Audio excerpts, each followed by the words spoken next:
Nzimba District in progress. Zuzu City completed. Nkatabe District in progress. Likoma District in progress. Nkotakota in progress. Kasungu District in progress. Kasungu Municipality in progress. Nchisi in progress. Dowa in progress. Salima completed. Nchinji in progress. Lilongwe District in progress.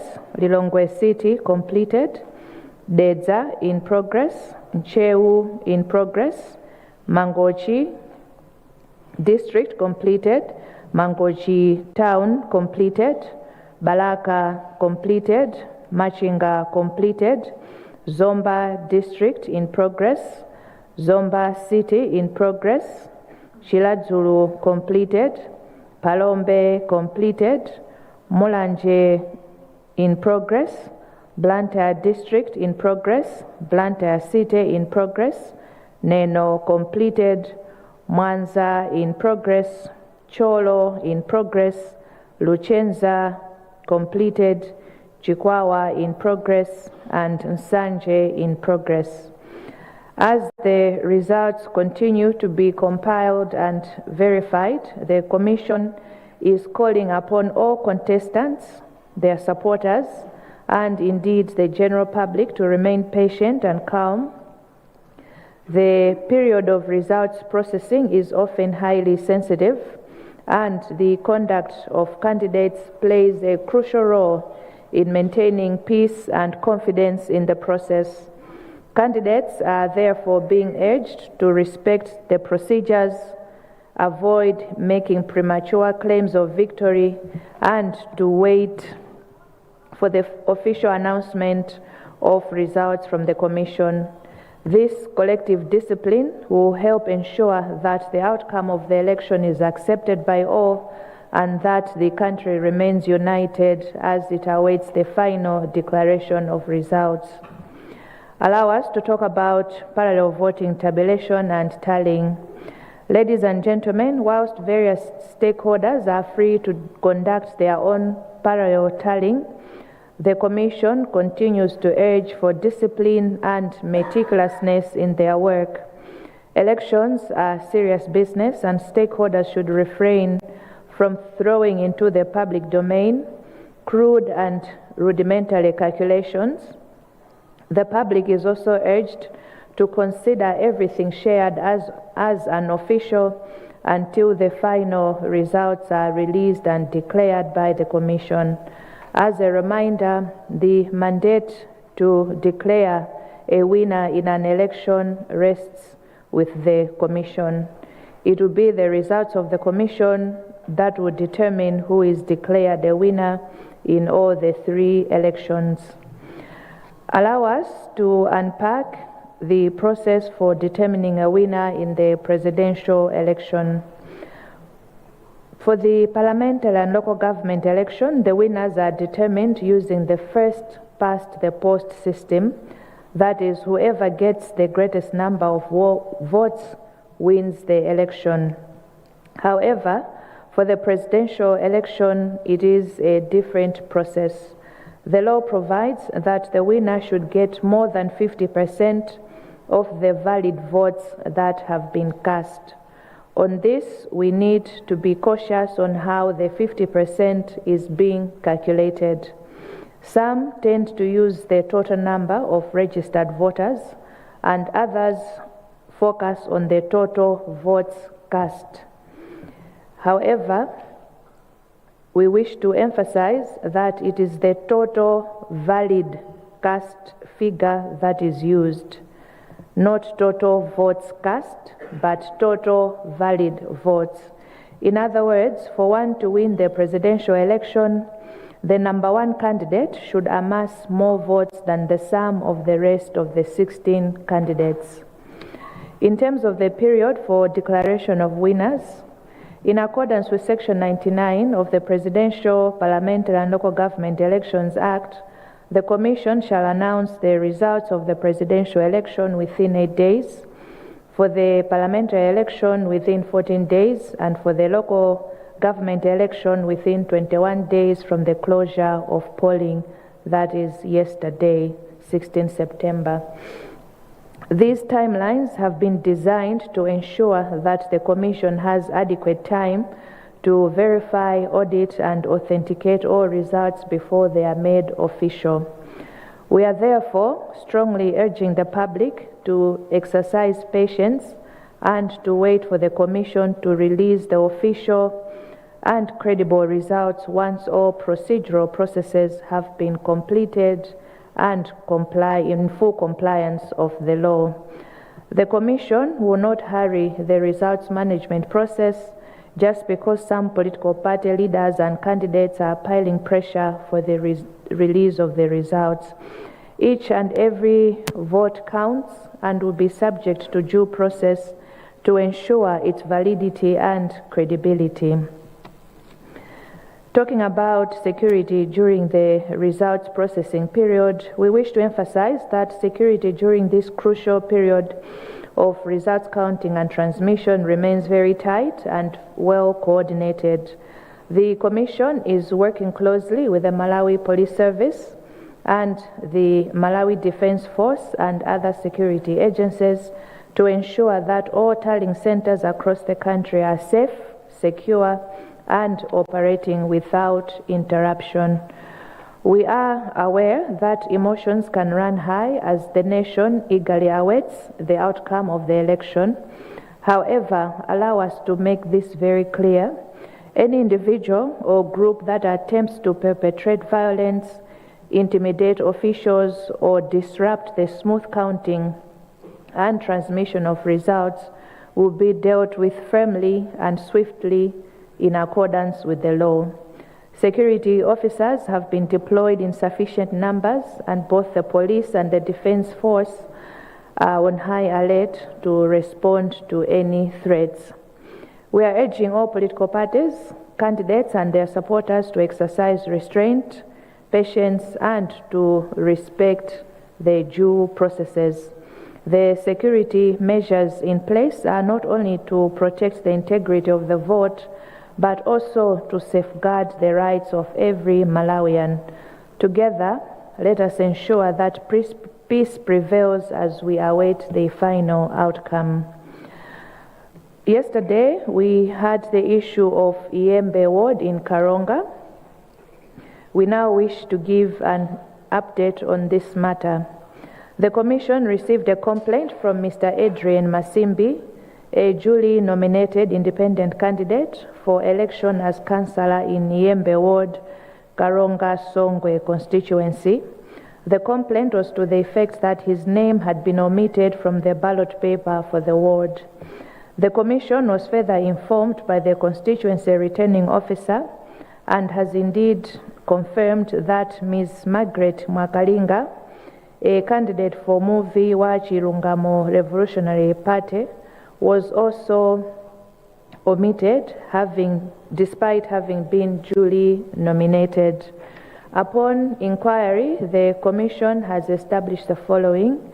Mr. Adrian Masimbi's name was inadvertently omitted during the configuration of photographs for the ballot paper, and Ms. Margaret Mwakalinga's nomination was inadvertently omitted during the generation of the ballot paper templates. In view of these findings, the Commission has resolved to cancel the local government election in Iyembe ward. A by-election will be conducted in accordance with the law in the same manner as if a vacancy had arisen. The Commission also wishes to highlight that this is an isolated case which has occurred only in one ward out of the 509 wards subject of the election. The Commission is taking this matter seriously and will continue with the internal inquiries to completely establish how the omissions occurred.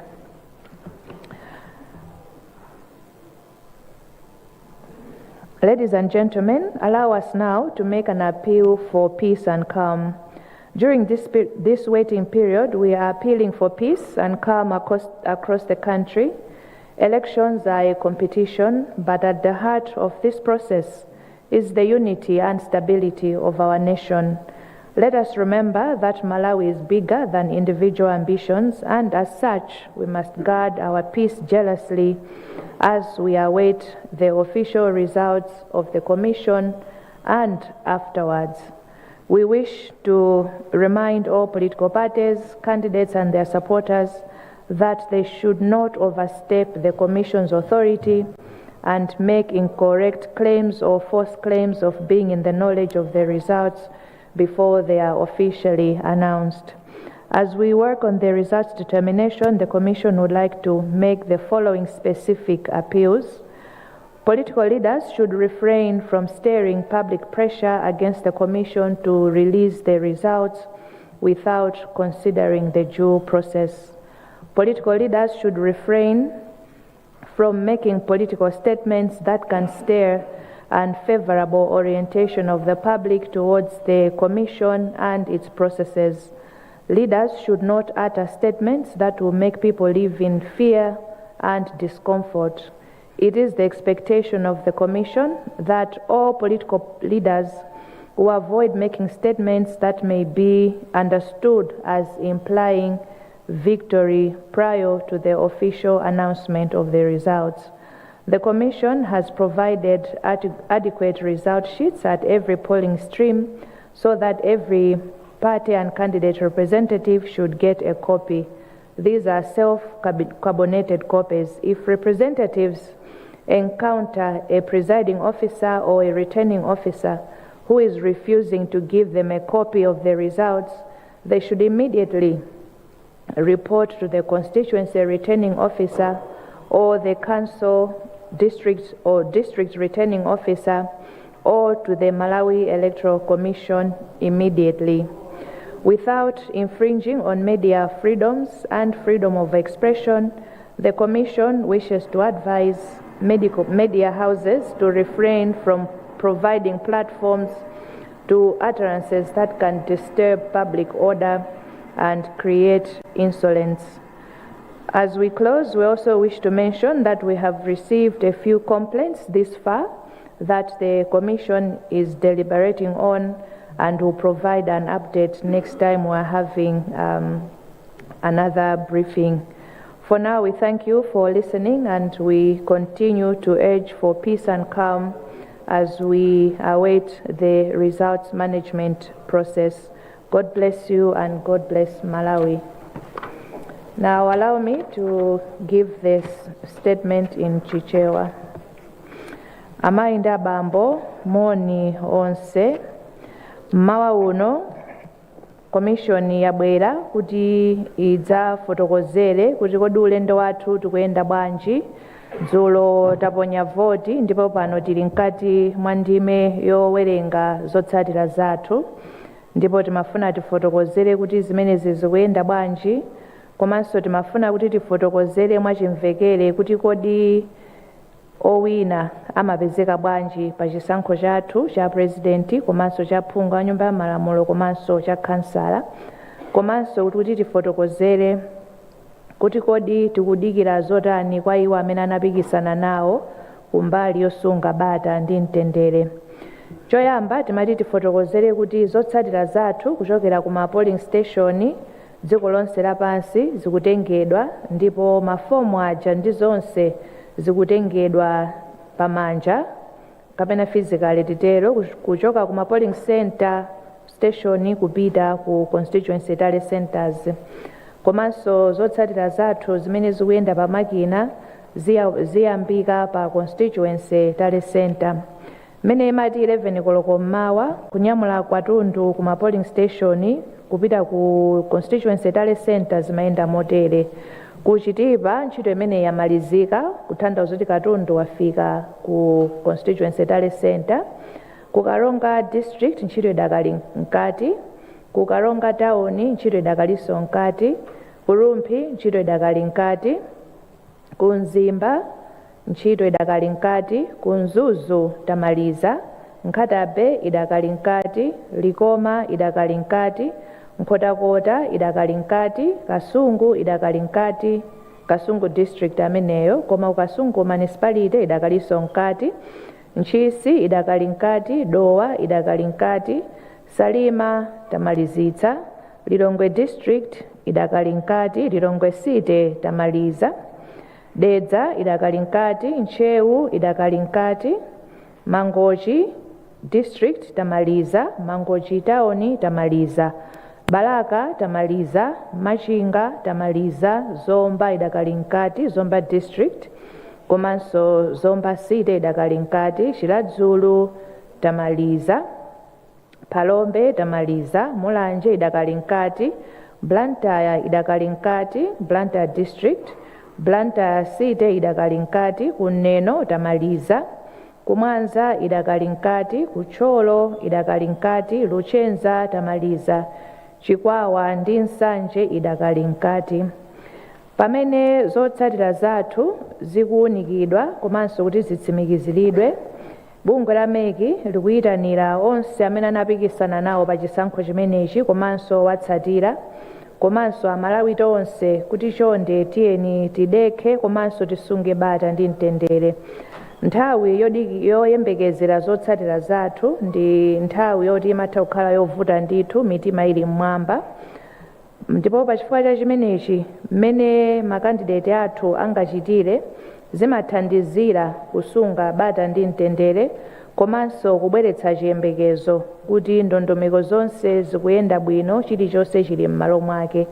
Pachifukwa cha ichi tikupempha onse amene munapikisana nawo pa chisankhochi kuti mulemekeze ndondomeko zimene zinakhazikitsidwa motsatirana ndi malamulo kuti tidutsemo pamene tikulandira ndi kuwunikira zotsatira zathu tisanalengeze. Chonde tipemphe kuti musayambe kusangalala kuti mwawina, koma mudikire kaye kuti ifeyo abungwe la meki tiwulutse kuti zotsatira zili motere. Tikatsatira zimenezi tonse zitithandizira choyamba kuti tikhale bata ndi mtendere, komanso zithandizira kuti zotsatira zathu zizakhale zovomerezeka ndi wina aliyense m'dziko muno, koma koposaposa kuti timangirira umodzi wa tonse ngati Amalawi. Tifotokozerepo za ntchito yowerengera marizatsi imene anthu ena akuchita mwapadera komanso mwaokha. Pamene anthu ena kaya ndi ma institutions ena ali omasuka kuti akhoza kumawerengetsera paokha zotsatira, timafuna tingokumbutsira kuti ntchito imene ikufunika kuti igwiridwe mwa ukadaulo komanso mosamala, chifukwa chokuti chisankho ndi chinthu chokuti chikhoza kutibweretsera mtendere kapena kutisokonezera mtendere kumene. Ndiye mukamaonkhetsera masamu anu marizatsi amene mwapeza, chonde tichite mosamala, tisapange zinthu mofulumira, komanso tipemphe Amalawi wonse kuti tikamaona marizatsi amene akuperekedwa ndi anthu ena tikumbukire kuti zimenezi sizotsatira zenizeni zimene zikuchokera ku bungwe la meki. Tikumbukire kuti pamalamulo ndi bungwe la meki lokha limene lili ndi mphamvu lolengeza komanso kufotokozera ndi kunena kuti amene wawina pa chisankho ichi ndi uyu. Choncho tikamaona marizatsi amene akuzungulira kandi pa social media kaya tikulandira kumene tiyeni tizindikire kuti izi ndizongogwirizira zimene ena apeza mwa iwo okha, koma zoona zenizeni zichokera ku bungwe la meki, ndipo ifeyo mu nthawi yoyikika tilengeza ndithu kudziwitsa Amalawi kuti kodi chisankho chayenda bwanji. Mutilowe tsopano tifotokozereko kuti kodi tikamaunikira kuti kodi wawina pa chisankho zimayenda motani. Pa chisankho cha phungu a nyumba ya malamulo komanso makhansala, amene wapeza mavoti ochuluka ndi amene timanena kuti wawina. Koma pa chisankho cha president ndizosiyana. Mwalamulo amene akuyenekera kuwina pa chisankho chimenechi afunika kuti apeze mavoti oposera theka amene ali ovomerezeka. Wena akamawerengetsera mavoti amenewa amayang'ana chiwerengero cha anthu onse amene analembetsa mkaundula wa voti. Ena amayang'ana chiwerengero cha anthu amene anatuluka kukaponya voti, koma zonsezi sizolondola. Zoona zake zenizeni malinga ndi malamulo ndizokuti muwerengere mavoti amene ali ovomerezeka kuti mupeze kuti amene wapambana pa chisankho cha president ndi ndani. tikambeko za nthawi yofotokozera kuti wapambana ndi ndani mongobwerezera chifukwa dzulo tinakambanso ndime 98 ya lamulo loyendetsera chisankho cha president komanso phungu wa nyumba ya malamulo ndi makhansala zikufotokoza kuti pa chisankho cha president ifeyo ameki tiulutse zotsatira m'masiku 80, chisankho cha phungu wa nyumba ya malamulo m'masiku 14 ndipo cha makhansala m'masiku 21 kuchokera tsiku limene tinaponya voti limene lili dzulo 16 September. Ndondomeko imeneyi yakhazikitsidwa kuti ipereke nthawi yokwanira ku bungwe la meki kuti lilandire zotsatira liziwunikire ndi kutsimikizira kuti zimenezi ndi zoonadi zenizeni tisanaulutse. Pachifukwa cha chimenechi tikupempha Malawi wonse komanso ino amene munapikisana kuti tiye tikhale odekha ndipo tipereke nthawi tipereke mpata kwa bungwe la meki kuti liwunikire zotsatira zonse tikazilandira tisanaulutse kuti kodi zayenda bwanji. Mukatifulumizitsa ndi kuti pamenepo tikhala titalakwitsana ntchito. Ifeyo ngati bungwe la meki sitiyang'ana zotsatirazi mofulumizidwa chifukwa chokuti mwina ena iwo amene anapikisana nawo akutipangitsa khamani kuti titulutse malizatsi mofulumira. Tili ndi masiku 80 oti tipange ntchito imeneyi ndipo ifeyo tiyesetsa kumbali yathu kuti tichite zonse motsatizana ndi malamulo komanso mu nthawi yake fa tikudziwa kuti aliyense akudikirira kuti amve kuti zayenda bwanji. Ndiye tiyeni ulendowu tiyende limodzi. Kwa inu khalani odekha komanso sungani bata ndi mtendere. Kwa ife tiyesetsa kuti tichite ntchitoyi motsatira malamulo komanso moyenerera chifukwa voti ina iliyonse ndiyofunikira ndipo ikufunika kuti isamalidwe komanso iloledwe kuti idutse mu ndondomeko zimene lamulo linakhazikitsa. Ena nkumafunsa kuti uli chitetezo zikukhala bwanji mmene tikuyenda ulendo umenewu. Tiloleni kuti titsindike kuti nkhani ya chitetezo pa nthawi ino pamene marizatsi athu akuyenda kupita ku constituency tale center komanso kuti azafike kuno, chitetezo chili m'malo mwake ndipo ndichokhwima ndithu.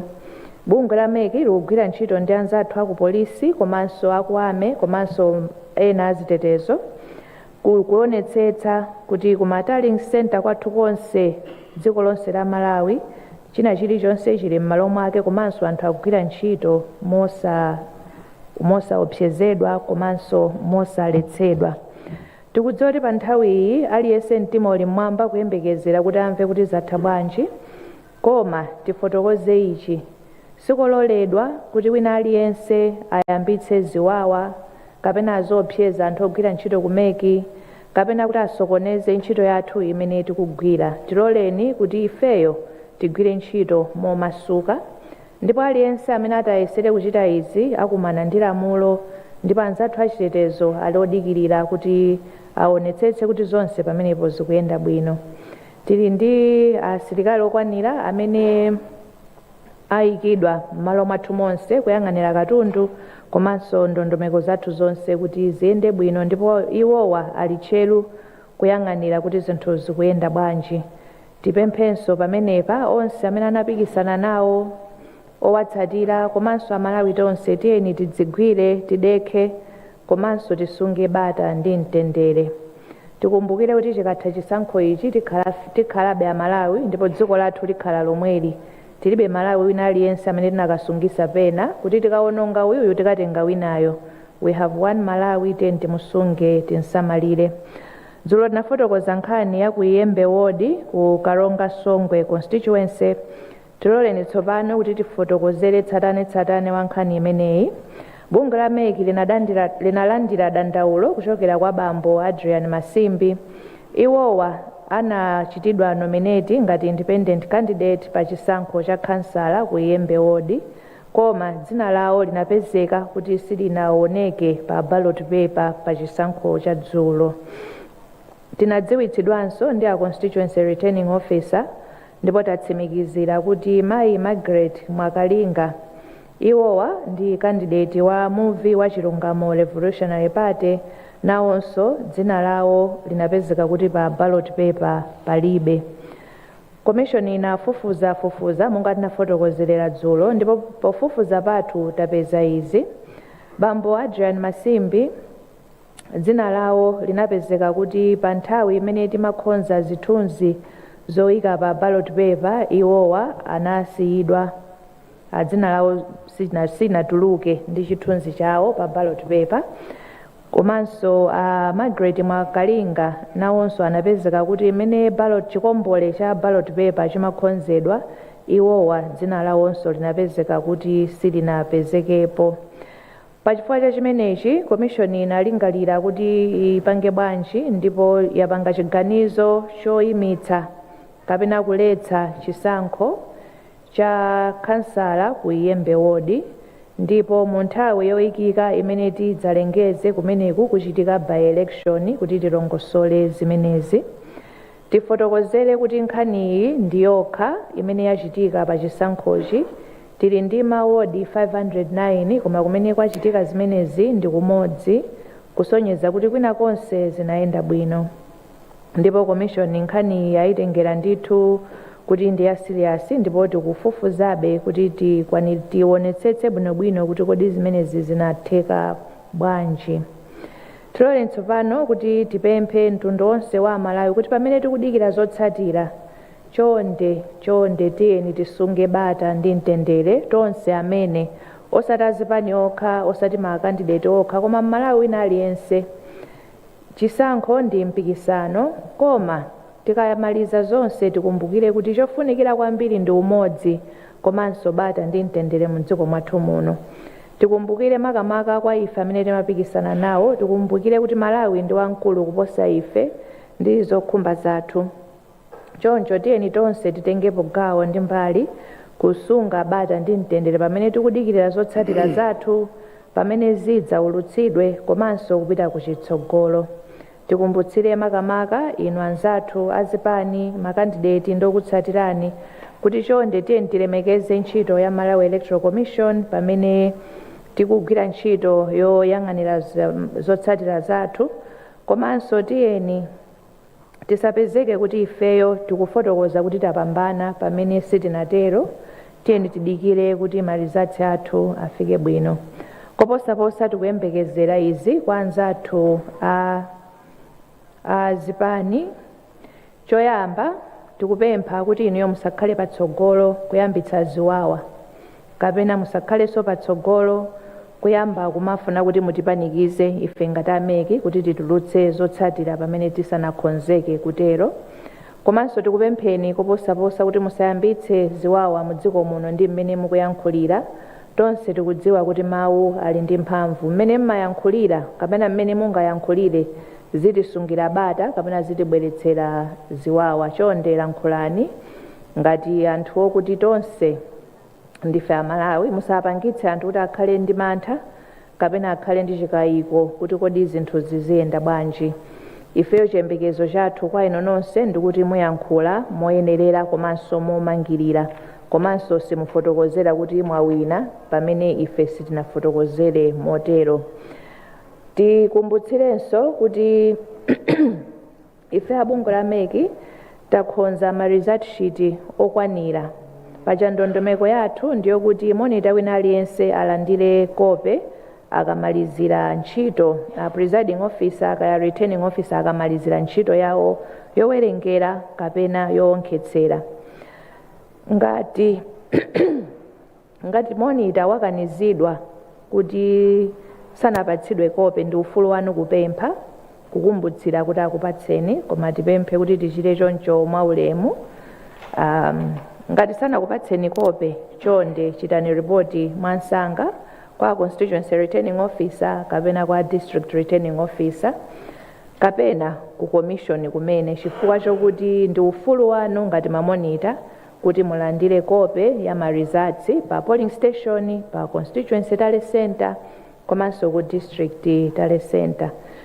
Pamene tikukamba izi timafuna tikambenso ndi anzathu amene mmagwira ntchito zoulutsa mawu komanso mwina amene matha kulemba pa masamba amchezo, kuti pamene muli ndi ufulu otha kulemba muli monse, kuyankhula muli monse, tipemphe kuti inuyo musakhale patsogolo kuyankhula zinthu zoti zitichotsera mtendere komanso musalole anthu ena kugwiritsa ntchito nyumba zanu kapena mapeji anu kuyankhula zinthu zimene zingatichotsere bata ndi mtendere mdziko mwathu muno.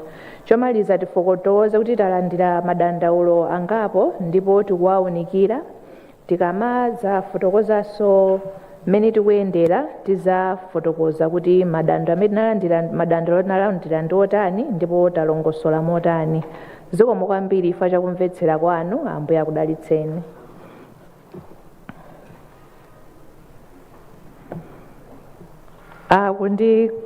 Akundifotokozera apa kuti ndinanena kuti dziko lonse lapansi pena pake likhale dziko la Malawi. Zikomo kwambiri. Thank you so much, Honorable Chairperson. It has always been a tradition that at the conclusion of your speech you provide space for the press to ask some questions. So I guess that we default to the same. If I would see hands from members of the press and you'd come on this side so that we give you an opportunity. Please come.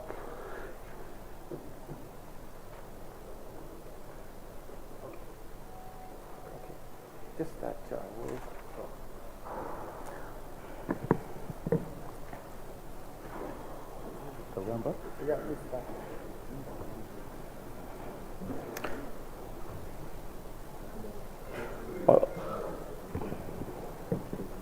Achaya ine dzina langa ndine Alex Banda ndimagwira ntchito ku Zodiac. Ndine mafunso awiri. Mukuchedwa kupereka mithenga kwa Malawi pomwe mitima yawo ili mmwamba potengera nthawi imene mwaperekera dzulo kufika lero. Chifukwa chiyani? Chachiwiri, zipani za ndale zomwe zikutenga kapena kulengeza kuti zachita kale bwino mutani nazo, chifukwa pomwe tikulankhulana ino ndi ine pano zipani zina kunjaku zikuchita misonkhano ya atolankhani ndipo kumeneko zina zayamba kale kunena kuti ife ndiopambana. Komanso kuti kuchedwa kumeneku popereka mithenga simukuona kuti mukupereka mpata kuti anthu ayambe ku mchingerezi speculation kapena mphekesera zomwe zingabweretsenso mpungwepungwe kuno ku Malawi chifukwa choti mukuchedwa kupereka mithenga. Mafunso anga ndi amenewo olemekezeka. Okay, Madam Chair, Johans Mumba, Team Ven Radio, Komaso Television. Kwa ine extension ya Fusura Alex, magankhani okudza kuti ena umanena kuti muna apambana kale. Muna ndimangofuna nawo kuti how much pressure are you getting? Kuna kuti mwina kumanena kuti tapambana kale, muna mugwira kwanu kwa ntchito, zikupangana affect banje. Siko. Chair, ine ndi Austin Katunga kuchokera ku Nzati Radio and TV. Funso langa kwambiri ndilokhudza nkhani yokhudza network makamaka malo momwe ni ma constituency tale center. Ngati mwachitsanzo mmawa uno tinayenderako ndithu malo angapo ma constituency tale center, ngati nafika pa Chioko yomwe ndithu ndi dera la Lilongwe Masintha kumeneku ndithu tapeza kuti by 10:30 ma polling station amene anali nawo ndithu anali okwana 15 onse ndithu analata tsiriza kubwera ndithu kumalo kumene kuti akuzasiya malizatsi yawo komano malingana ndi akuluakulu kumeneku amati ndithu apanga process ndithu malo amodzi okha chifukwa cha nkhani yokhudza network. Nkhani imeneyi ya network chikuvuta kwenikweni mchani komanso mukhale mukonza mwamsanga nkhani imeneyi mutani kutengeranso kuti masiku akutsendera momwe mwakambira mucha kuti nkhani yolengeza masiku 8, 14 komanso 21 ngati bungwe mukhale mukuchitapo zotani pa nkhani ya network. Zikomo.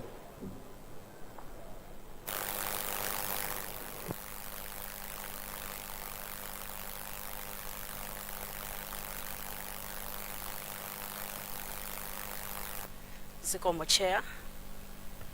Dzina langa Selina Kainja kuchokera ku Nation Publications Limited. Ndinaliso ndi funso limene afunsa oyambirirawa koma ndingonjezera kunena kuti pa nkhani ya network kukoneka kuti malo ambiri ali ndi vuto la network kuti apange transmit ma results. Mwapanga ndondomeko yanji kuti mukonze network. Funso lachiwiri pa dashboard pamene mukumaonesa ma results tikumaona kwambiri in terms of disaggregating the turnout it's disaggregated according to gender, male and female. I am yet to see the results disaggregated in terms of age. I'm interested to know the youth turnout. Thank you.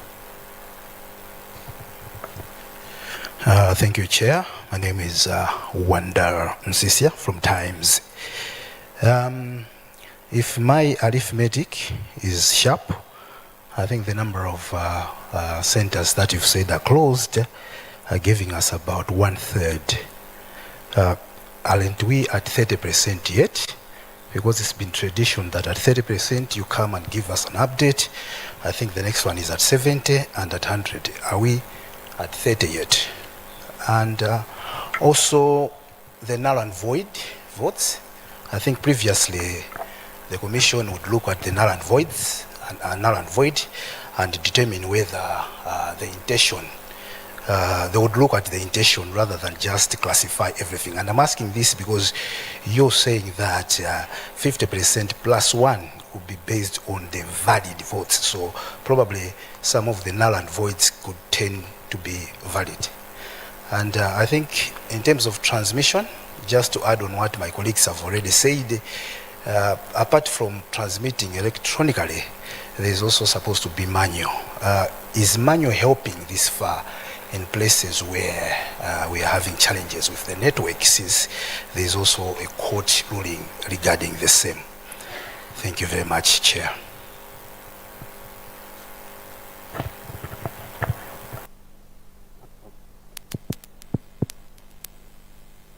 Madam Chair, is it working? Madam Chair, my name is Augustine Mlomole from Mlimi Radio. You've indicated clearly in your statement that electoral stakeholders are at liberty to set up parallel tally centers.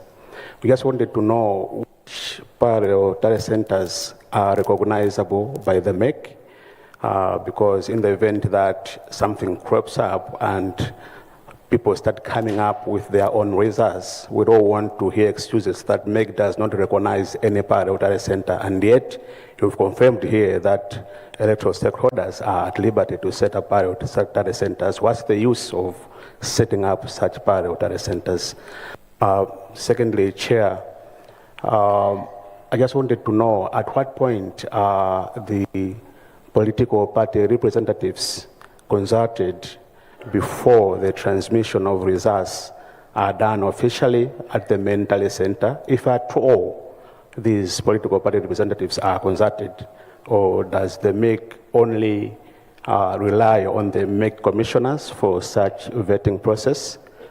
Lastly, it's just a rejoinder, Chair, that the 21 days that you've stated as legally recognizable by the MEC will not be taken as an excuse to prolong the process of announcing the electoral results. We're just very hopeful for that. Thank you very much, Chair. Madam Chair, I'm Ruth from Angaliba Television. My question, what safeguards are being put in place to prevent tampering ballots or election equipment? Thank you.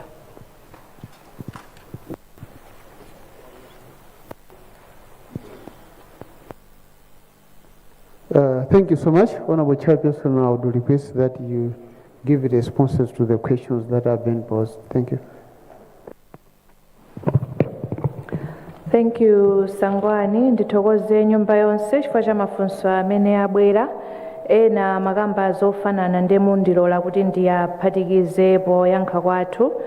Pali nkhani yokuti tikuchita delay in updating the nation. Zimenezi sizibweretsa speculation. Ifeyo pokonza ndondomeko zathu tinayika time frames within which will come to the nation kuzapereka ma-update. Ngati the view is kuti mwina tikuchedwa, let me just say the commission will take that under advisement as we are going forward in our processes. We will take that proposal, I'll call it a proposal, in terms of our future conduct. ena akufotokoza kuti iwo apambana. Tafotokoza ndithu ndikukhulupirira mwachimvekere kuti pakadali pano palibe amene tinganene kuti wapambana pa chisankho ichi, chifukwa Malawi Electoral Commission sinapange declare kuti pa chisankho ichi wapambana ndi uyu, pa chisankho ichi wapambana ndi uyu. Ndipo titsindike uthenga wathu kwa zipani zonse, makandidate onse kaya ndi achipani komanso ma independent, kuti ma results amene muli nawo they are no official results. Pachifukwa cha chimenechi simunganene kuti mwapambana. Tinafotokoza dzulo kapena dzana kuti commission ikakhala pansi malandira zonse ndikuwunikira zonse kuonjezerapo ma void votes amene akamba Mr. Wanda Nsisha, zimene zimatha kukhala ndi impact on the outcome. Ndiye uthenga wathu ndiwokuti aliyense tiyeni timvere langizo ili, tisakhale pansi kumanena kuti ife tapambana. Izizi zimatha kubweretsa mavuto patsogolo, chifukwa ena okumva mwachangu amangomva kuti awina ndi mwakuti, akamazamva pambuyo commission ikulengezera kuti awina ndi awa, zimatha kubweretsa chisokonezo and anthu ena amatha kukhala osokonekera. Ngati kuli iwo amene akufotokoza izi, commission is going to take that up. Timveni takamba za pressure, not that we are receiving specific pressure from any given entity or stakeholder at this moment. We are speaking in general terms. Kungodziwitsa aliyense kuti time frame yathu imene tili nayo pa malamulo ndi masiku 8, 14 and 21, and tonse tidziwe kuti we are working within that time frame. Ndile pamenepo ndilole ninengophatikiza think funso limene linabweranso kutsogoloko. Nthawi zimenezi sikuti Malawi Electoral Commission inangokhazikitsa payokha, nafotokoza kuti zili m'malamulo mugawo 98 la lamulo lathu loyendetsera chisankho cha president, aphungu a nyumba ya malamulo komanso makhansala. Ndipo Malawi Electoral Commission ilibe mphamvu payokha kungonena kuti ayi masiku 8 achepa tizonjezera masiku 12 for instance. Mphamvu imeneyo tilibe, zimfoti malamulo anafotokozera motero. Basically ndiyankhe choncho for now. Nkhani ya network issues, sitinalandire report specifically from Chiwoko polling station, but we'll take your comment for what it is for now. In the meanwhile, tifotokoze kuti pankhani ya internet broadly, we are working with all service providers and tinayika kale ma structures and protocols in place kuti in the event kumalo kwina network kupezeka kuti mwina ndiyofoka kapena ili ndi mavuto, atithandizire mwansanga kuti ntchito yathu isapangike negatively impact. Selina Kainja from the Nation, choyamba ndipange clarify kuti dashboard yathu ikuonetsa the voter turnout statistics currently, siti kuonetsa ma results. Maybe it was a slip of the tongue, but in terms of the youth turnout, we'll take that under advisement in terms of what is being displayed, so that we can also provide those statistics. Wanda Nsisha tilole ni kuti in terms of the electronic transmission, that will be part of our next update, and we'll provide that information accordingly. In terms of the null and void, malamulo amafotokozera kuti kodi ma vote amenewa tiapange manage bwanji, and the process ikuyambira komwe ku polling station ndi kufika pamene akuona mavote onse aja. Zikafika ku commission, lamulo linena kuti we can consider the null and void votes ngati zikuoneka kuti zikhoza kusintha the outcome. So tiyerekeze kuti inuyo Wanda Nsisha muli ndi mavoti 200,000, Brian Banda ali ndi mavoti 500,000. Ngasi ndikunena kuti Brian Banda akuposani, ndiye ma void vote athu alipo 10. Olo titawerengera ma void vote iwo ndikuwatenga onsewo ndikukupatsani, it will not change the outcome. So the commission has been given that power to consider ngati pakuoneka kuti pakhala impact, then we need to look at them and see kuti kodi zili motani. But if there's not going to be any impact, then we are not going to consider them in that manner. And Dula Moyo munafusa kuti ma parallel voter tabulation as of now imene tikudziwa there's the election situation room imene kupangidwa manage ndi NICE and a coalition of other institutions within that. But having said that, we are not saying ena asapange ngati mukupanga, just know that the mandate to declare official results remains with the Malawi Electoral Commission. Ma monitors ngati mwakhala mukutsatira bwino kufotokozera kwathu komanso you understand our legal framework. Ma monitors are part of the process kuyambira komwe kuja ku registration, ma transfers, voter inspection, komanso ku polling processes ndi results management. However, monitors do not have power to determine results. The commission does not have to ask ma monitors kudapa mukuona bwanji. That power is vested in the commissioners of the Malawi Electoral Commission. Ma monitors ntchito yawo ndikuonerera kuti kodi ntchito yoyenda bwanji, is there compliance with the law. We unpacked yesterday kuti kodi ntchito ya ma monitors ndiyotani, but certainly they have no power in the determination of the results. Ma safeguard amene alipo, we had indicated ndibwerezanso kuti tili ndi ma security protocols osiyanasiyana amene takhazikitsa within ndondomeko zathu zonse kuti tionetsetse kuti china chilichonse is safeguarded. So mukaganizira, when you process or you reflect on all our activities, you will see kuti timakhala kuti tapanga embed the security protocols to ensure kuti tikusamalira. If it's just the physical security, ndiye kuti talongosola bwinobwino kuti chonse chikhale m'malo mwake, but also even the inherent security protocols within those processes. Ndiyankhe motero zikomo kwambiri.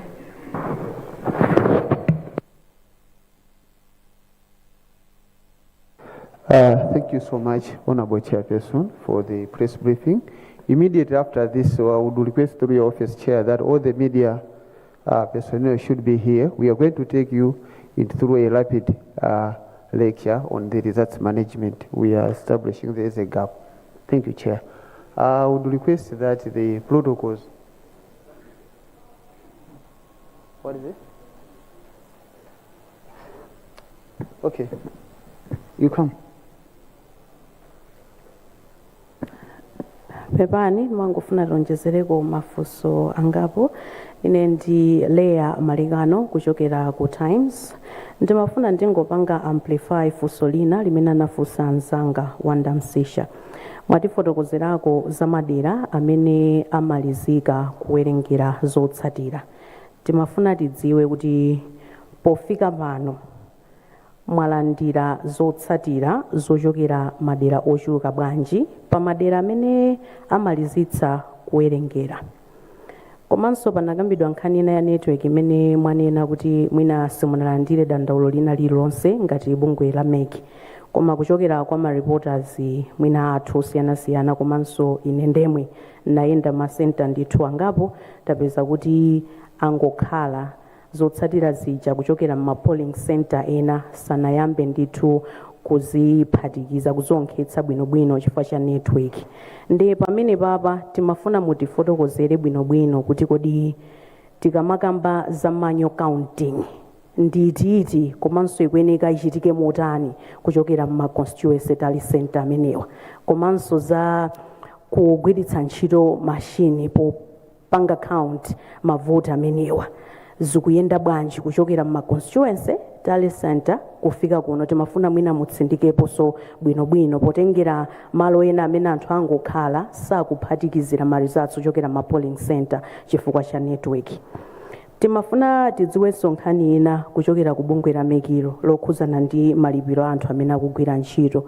pali ena ndithu m'maderamu akudandaula kuti ali padzuwa pakadali pano akusowa ngakhale kakudya kumadera kumene aliko chifukwa sanapatsidwe malipiro ngati ma presiding officer ena komanso anthu ena amene amagwira ntchito yopanga confirm anthu ma biometric devices. Ndeti mafuna tidziwenso nkhani imeneyi. Funso langa lomaliza, mmene ma results akubwerera kuchokera kumadera kumene amalizitsa kuwerengera mavoti amenewa, inuyo ndokhutira ngati abungwe la meki zikomo.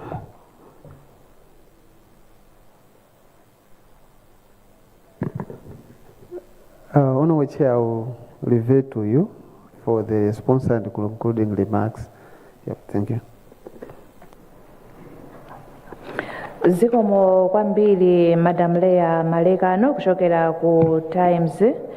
Choyamba mwafunsa kuti tapereka update ya makina mene akutumizira ndibwerezenso kuti the update mene manena kuti in progress completed ndi physical retrieval. Ngati munamvetsera bwinobwino nanena kuti pofika 11 o'clock physical retrieval kuchoka kuma polling station kufika ku constituency tale center zikuyenda motere, kusonyeza kuti update ndapereka ija is not about the result electronic results transmission, koma kuti kodi katundu kunyamula kuchoka pa polling station kupita ku constituency tale center zikuyenda bwanji. Ndiloleni kuti ndipange connect ndi the manual and the electronic process monga mwafunsira kuti ndikupangire unpack. Mundilola kuti for purposes of this briefing I will give a very high summary, koma monga wafotokozera Sangwani or media muli pano, you are going to be taken through a quick allow me to call it lecture on our results management framework kuti tonse tiyende limodzi. Tikunena kuti results management yathu ndi ya hybrid, ndiye mundilole ndikambekaiza manyo tikutanthauza kuti zimene zikuyenda pa pepala. Pa polling station pamene anthu amaliza kuponya voti ndipo anayamba kuwerengera, akamaliza kuwerengera they record that those results on a result sheet.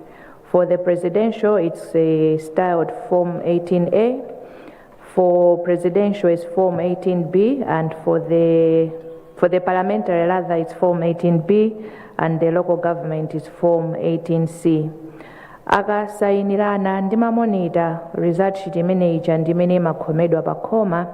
Akamaliza the presiding officer amalongedza zimene zija in our envelopes, the tamper evident envelopes, ndikuzinyamula pamanja kupita nazo ku constituency tale center, and which is the progress report we have given kuti zili motere.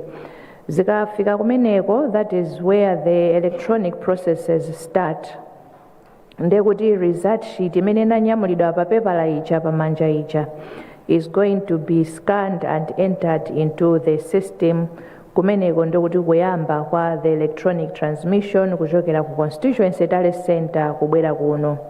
Alongside the electronic process, pepala la manual likuyenda, so ndo likafika pamene paja the constituency returning officer akaonkhetsera za ku constituency kumeneko, ndipo akakhalaso ndi summary ya pamenepo, which is another form imene akasayinira ndikusayinirana ndi ma monitors. Akatero akayikhomanso poonekera ndikuyitenga imene ija ngati ili ya president ndekuti ipitirira ku district council, ngati zili za local government ndi parliamentary ndiye kuti zikubwera kuno atazifayira ma liver act files kuzikonza bwinobwino kuti zifike kuno ku national tally center kuti commission idzaunikire. Chimodzimodzinso ndi ya electronic, when they have entered into the system at the constituency tally center for the presidential ndekuti ziyenda ndondomeko yake, za parliamentary and local government ziyenda moteroso. I've given a very high summary for purposes of this briefing, koma you are going to have the final details later on. internet connectivity monga nafotokozerera kuti tamvetsetsa kufotokoza kuti pa Chiwoko polling station kunali challenges, and indeed your reporters on the ground mwafotokoza kuti ali ndi maripoti ena. Kufotokoza kwathu as a commission is that tili ndi arrangements already in place with the service providers amene tinakhazikitsa kale kuti in the event we have challenges however they present themselves, we must find and craft solutions pomwepo kuti tithandizikire, and zimenezo zili motero. Mwafunsafunso la ma payments anthu amene akugwira ntchito, I don't know kuti ngati mwalandira specific complaints kuchokera kwina kwake, koma ndingokuwuzani the general framework in terms of how payments are being managed. Anthu amene akugwira ntchito, they had a framework kuti adzalipiridwa their dues kawiri. On deployment, they were to be paid 50%, and on completion of the task, they will be paid the remaining 50%. Iwo amene sanalipiridwe, there is a formal way of addressing those complaints kuti atithandizire ifeyo and as a commission through the secretariat kuti adziwe kuti ngati pali ena mwina ndalama zawo sizinalowe ku banki because they are paid through their bank accounts. So if there have been challenges in transmitting of their money kupita kwa account kwawo, atifotokozere kuti tidziwe kuti vuto ndilotani, and secretariat can find a solution. For now ndikuyankheni motero. Imafusa kuti kodi tilokhutira ndi katundu wathu umene wayendera, ngati ndinalimva bwino funsolo. Monga tafotokozerera, this is a work in progress. Kwina katundu akwanitsa kunyamula ku polling station kukafika ku constituency tale center, ena sizinafike. Tikunena pano ndiye kuti ntchito ilipo. Tikakamba nkhani ya retrieval, we also have to think of different factors. Choyambirira ndiyo kuti we don't have a uniform time pamene akunyamuka ku polling station upita ku constituency tale center. Tikakumbukira monga nafotokozera dzulo, nthawi yotseka ma polling station enali osiyanasiyana. Aliyense akamaliza ntchito yawo pamenepo ndi pamene amanyamuka kumapita ku constituency tale center. Tinafotokozanso dzulo kuti mayendedwe ena azinyamula katundu wa ma polling station angapo, because that was the logistical arrangement in place, kuti akafike ku constituency tale center. This far, ntchito yo ikuyenda bwino. If there are any issues arising, we are dealing with them as and when they arise. Zikomo kwambiri. Mundilole amayi abambo kuti ndikuthokozeni m'malo mwa bungwe la Malawi Electoral Commission kumvetsera kwanu update imene nali nayo komanso mafunso amene mwafunsa. Monga afotokozerera bwana Sangwani, kukhala nthawi ya maphunziro kwa anzathu atolankhani kuti tipange unpack kuti kodi ma results management yathu ikuyenda motani. Ndipitirire kupempha m'malo mwa bungwe la Malawi Electoral Commission kuti tiyeni tonse tidekhe tisunge bata ndi mtendere pamene tikudutsa tsopano mu ndondomeko zathu zolandira ma results athu ndi kuwaunikira, pamene kuti tithe kufotokozerera mtundu wa Malawi kuti chisankho chathu chayenda bwanji ndipo amene apambana ndi ati. Zikomo kwambiri, Ambuye akudalitseni.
timveninso mchigawo chino chamasana ya ndithu pamene tikhali kupitiriza kukupatsirani zotsatira zosatsimikizika za chisankho kuchokeranso ndithu m'malo oponyera chisankho osiyanasiyana muno m'Malawi. Masanawa munali ndi ine fale ya mamawa makamaka mamawa tidakali mudi ya chisankho sitinagoni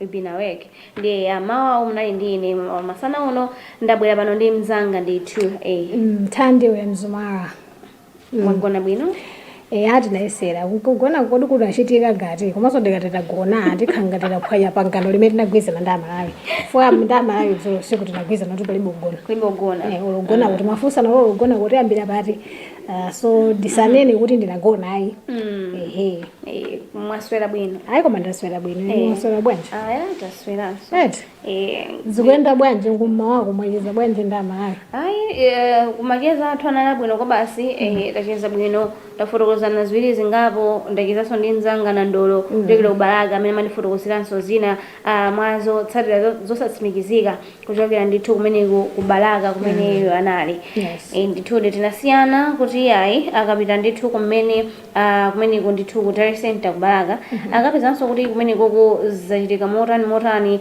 mwa madongosolo onse abwereso tazandiuze kuti ayi zotsatira zosatsimikizika zimene wapeza ndithu kumeneko akhale abwere kuti andifotokozere komano macheza athu ndithu anali abwino komanso mafotokoza zinanso zotsatira zimene zapezeka zimene tili nazo kuchokeranso malo osiyanasiyana oponyera voti kenaka napasanso mzanga ku BICC Emano chocha komanso mzathu umene kwatchaire chilanga amene amafotokoza kuti ayi mafiga zimene akumangira ameki chifukwa kuti ameki iwo alipo BICC kumene kuli ku National Tare Center kuti china chilichonse chimene akupanga chikhale pambalanganda Amalawi azitha kuchiona na mafiga ya anthu onse amene tinalembetsa mdziko muno anthu onse amene avota zonse ndithu amazipanga display pa screen kumeneko ndithu ku BICC anafotokozapo ndiye posachedwa apa kunali press briefing ya MEC kumene ndithu mayi Anabel Manja amafotokoza komanso kuyankhapo ma-queries ena ndi ena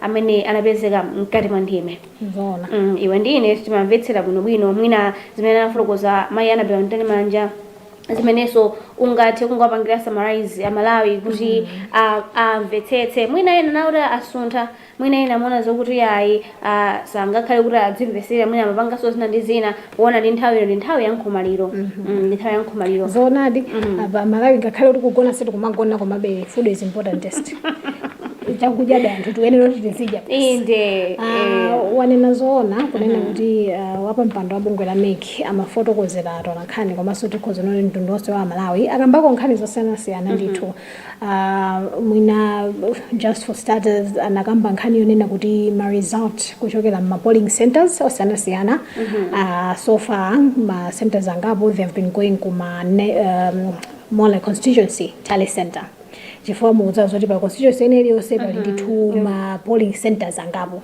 ndezi kumatengera kuti ma results akonseko apite no ku constituency Tare Center chifukwa chonena kuti nthawi zambiri especially panopa with the unofficial results mukaona inu mukatsatira bwinobwino kwambiri zomakhala zokhuzana ndi ma polling centers sizikumakhala kuti whole constituency kunena kuti mwachitsanzo ka Cholotava constituency ayika kumeneku maujeni ma results kuoneka kuti zikutere koma ikumakhala kuti kodi mu Cholotava constituency ma polling centers yakuti kwachupu ma result akuoneka motere so amafotokozeraponso kunena kuti ma results pofika 11 koloko mamawa lero inali kuti MEC ikutenga ndithu mauthenga osiyanasiyana kapena kuti ma results zotsatira zikupita ma constituency Tare Centers ndi anatchula in fact ma district osiyanasiyana kapena kuti madera osiyanasiyana amene ena zatheka kuti ma polling stations onse ma results atheka apita ku constituency Tare Center komanso ena amene sanatheke anakambako za Chitipa district kuti kumeneko ndithu zatheka ku Karonga district so Chitipa district zatheka komano madera ena amene sizinatheke komanso kumzuzu city zatheka madera ena amene anatchula kuti sanamalize ma polling centers monse zinatheke kuti ma results onse apite ku constituency anakambako za Karonga district Karonga Town, Rumpi District, Mzimba District, Nkatabe District, Likoma District, Nkhotakota District, Kasungu District, Kasungu Municipality, Nchisi District, Doa District, amenewo ngati madera ena amene sizinatheke. They're still in progress. They're still in progress. Gathering everything. And then anakambako za Salima District kuti umene kuzatheka, ku Mchinji District ntchito ikanali mkati, ku Lilongwe District ntchito ikanali mkati, koma ku Lilongwe City yatheka. Ku Dedza District ikanali mkati, Nchewu District ikanali mkati, koma Mangochi District komanso Mangochi Town zatheka. Balaga District zatheka, Machinga District zatheka, Zomba District komanso Zomba City ntchito ikanali mkati, Chiradzulu District yatheka, Phalombe District yatheka, Mulanje District ntchito ikanali mkati, Blantyre District, Blantyre City ntchito ikanali mkati, Neno District anafotokoza kuti yatheka, Mwanza District ntchito ikanali mkati, Cholo District ntchito ikanali mkati, Luchenza Municipal yatheka, Chikwawa District komanso Nsanje District ntchito ikanali mkati. Ndiye anafotokoza kunena kuti pamene ntchito yotolera zotsatira za voti chifukwa ntchito yowerengera mavoti ikanali mkati. That's exactly chimene chuchitika pakanali panopa. Amalawi dzulo tavota lachiwiri, ntchito yovota yatheka, koma pakanali pano ntchito imene ili mkati ndiyowerengetsera mavoti. Wakutopeza kuti manala mvoyira ngati, mavalid votes ndi angati. Ndiyeno abungwe la MEC akupempha kwambiri unena kuti pa nthawi imene tikudikirira zimenezi kuti zizitoledwa, atichonde tiyeni tikhale odekha, tisunge bata ndi mtendere, komanso tikhale ndi patience. Patience. Patience ndi ndofunikira kwambiri. Chifukwa chonena kuti akuzindikira, anafotokoza maintalimanja anena kuti akuzindikira kuti nthawi imene anthu timakhala tikuyembekezera kuti timve zotsatira zachisankho, mitima imakhala ili mmwamba. And this is exactly the word that she used, kuti mitima imakhala ili mmwamba, koma tiyeni tidekhe. Chifukwa chonena kuti at the end of the day zivute zitani maresult abwera. And also anapanga pray kwa azibani zosiyanasiyana kuti don't force ameki kuti atulutse zotsatira mwachangusha angoyiwo asanakonzeke, chifukwa chokuti it is a process.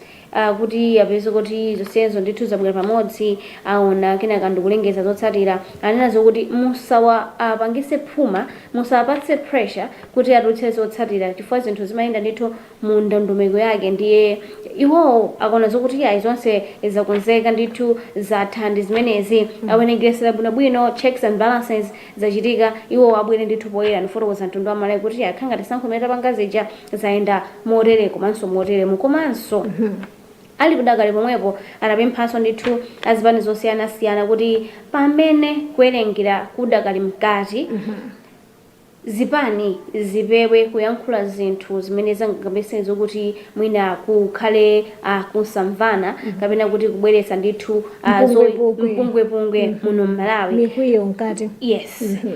Anafotokoza kuti mwina ena kutheka zokuti chifukwa chokuti angona malizatsi amene aona kuna kudera kwawo amene akuchitikira ndi akupanga chomwe kuti ayi apa ndawina, kenaka kwakuza anthu awo ayi ifeyo tawina kale mwakuti. Already anthu ena in fact akumapita pa Facebook ena nkukangonenera kuti ayi ine basi ndavomereza kugonja kwanga, ayi koma ine chinthu ichi ndanyamula.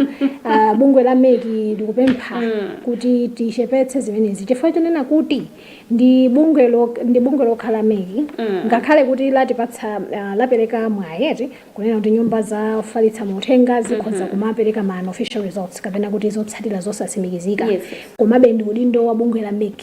Bungwe la MEC lokha in fact ndi limene lingabwere kudzanena kuti wakuti ndi amene wapambana uko, wakuti ndi amene wapambana uko. So zilibe kanthu kunena kuti pa social media anthu tikumanena kuti chani, ngakhale even nyumba zolutsira, chifukwa chake timakhala tikutsindika kunena kuti ndima unofficial results.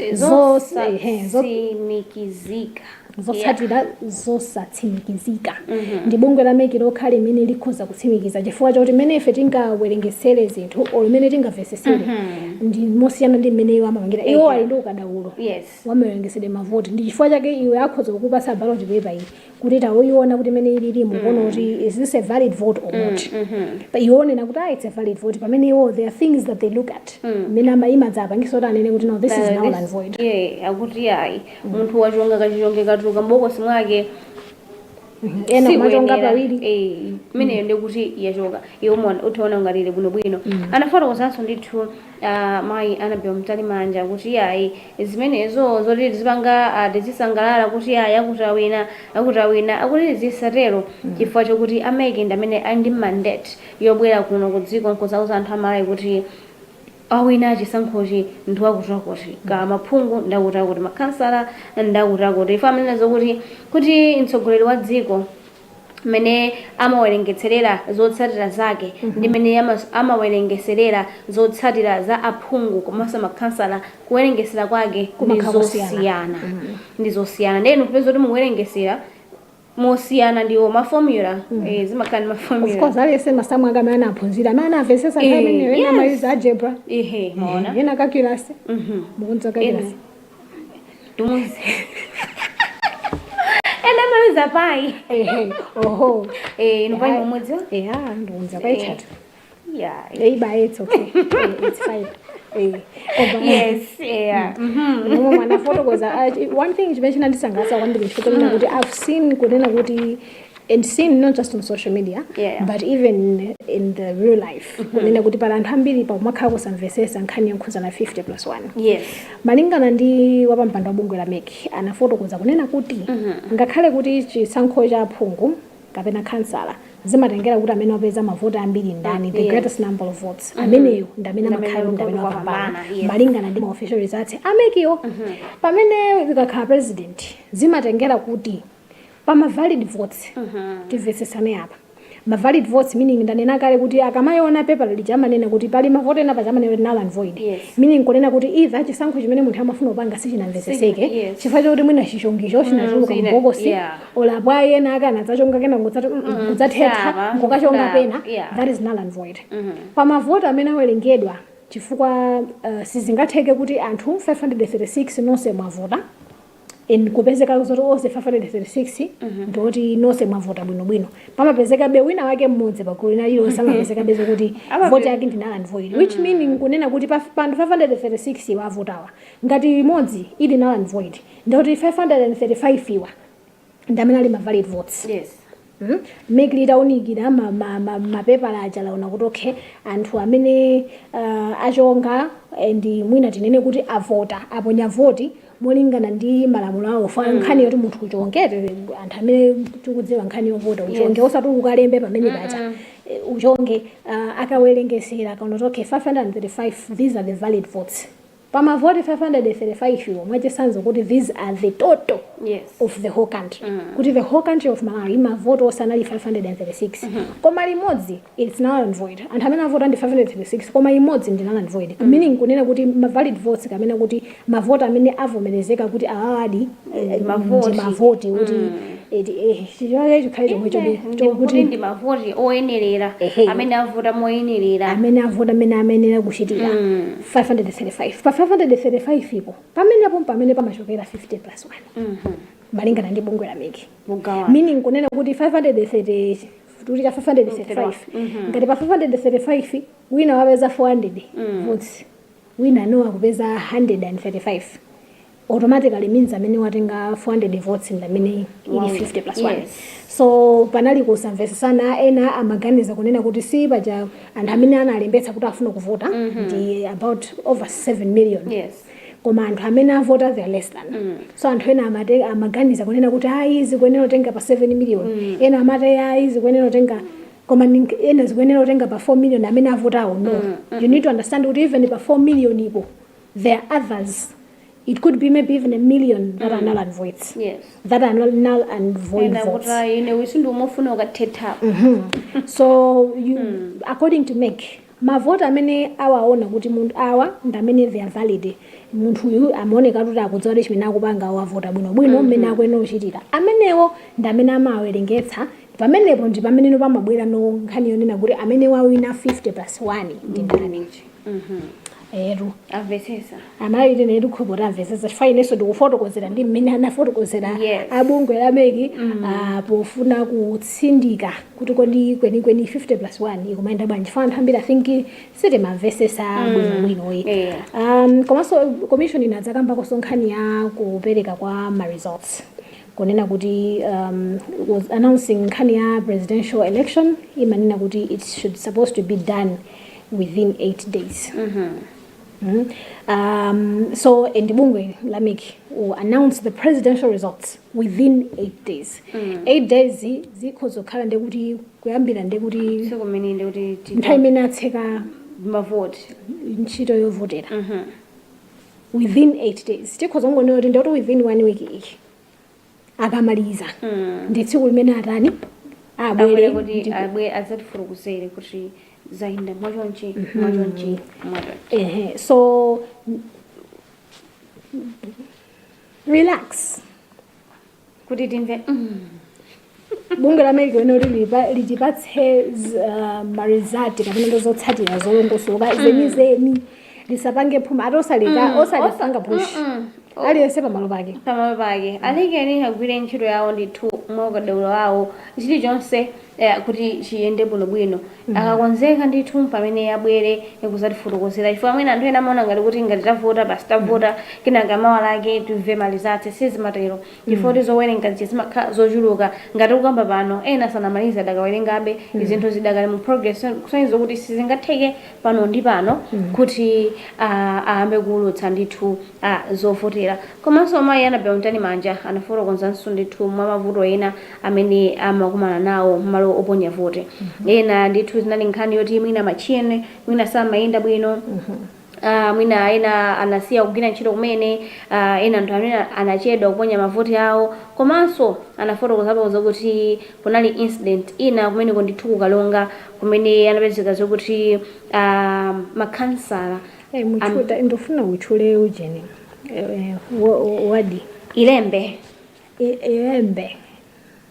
amwene inu ndi kwanu ilembe Kalonga Songwe constituency ilembe kumene kuti dzina lawo limasowa pa ballot paper inde anthu awiri amene wa Adrian Masimbi amene ali ndithu oyima paokha a independence komanso a Margaret Makalinga a movie wa Chilungamo Party dzina lawo linasowa ngakhale nkhope yawo sinaoneke pa ballot paper ndi American nazo kuti votolo ndithu aliona kumeneko chisankho chikachitikanso kuti akaoneza kuti nozo kakhale zotsatira zenizeni kuti nawonso anthu amene anayiwalidwawa akabwerepo anafotokoza kuti izi ndi mavuto ena amene amathopezo kuti achitika mwina kumbali yoti kamapanga print amene apangira zinthu zina zomaliza kuti mwina kuthe kuti anayiwalidwa ndi zimachitika ndithu manovuto amenero alimva komanso akonza zina zonjezera koma ayi chachikulu ndichonena kuti tikhale ndi bata we should calm down. We should be patient. Chifukwa chonena kuti like we said earlier kunena kuti zivuta zilani marizati wabwerabe ndithu and tikufunitsitsa ndikupa kuti Malawi nalese akufunitsitsa atamva kuchokera kwa bunge la Meki pakadali pano ma official results angoti mbwe paliponse ena abodza koma ndi bunge la Meki lokha limene lingabwere ngudzanena kuti ku constituency yakuti kaya boma lakuti zisankho zaenda mwachonchi ma valid votes ndi awa ndipo ti 1 week ndi masiku ochepa 8 days ndi masiku ochepa so let us calm down, let us relax. Tidziwa kuti yawina ndi ndani kumangokhala ndithu chifupi ndi wailesi yano chifukwa chokuti zikuoneka zoti atolankhani achuluka ndithu masamba mchezo zolemba zosiyanasiyana komano ngati mufuna kuti mumve zoona zenizeni muzikhala pamenepo chifukwa kuti Luntha TV ili pano kufuna kukupatsirani zoona zokhazokha zimene ndithu zikupezeka pa ground mongokumbutsana zimene tikupatsirani pano ndi zotsatira zimene zapezeka ndithu malo owonyera voti osiyanasiyana koma zosavomerezeka kusavomerezeka ndi kusatsimikizika ndi zinthu zosiyana zosatsimikizika Zikuposa bungwe nini? la meki Chishewa.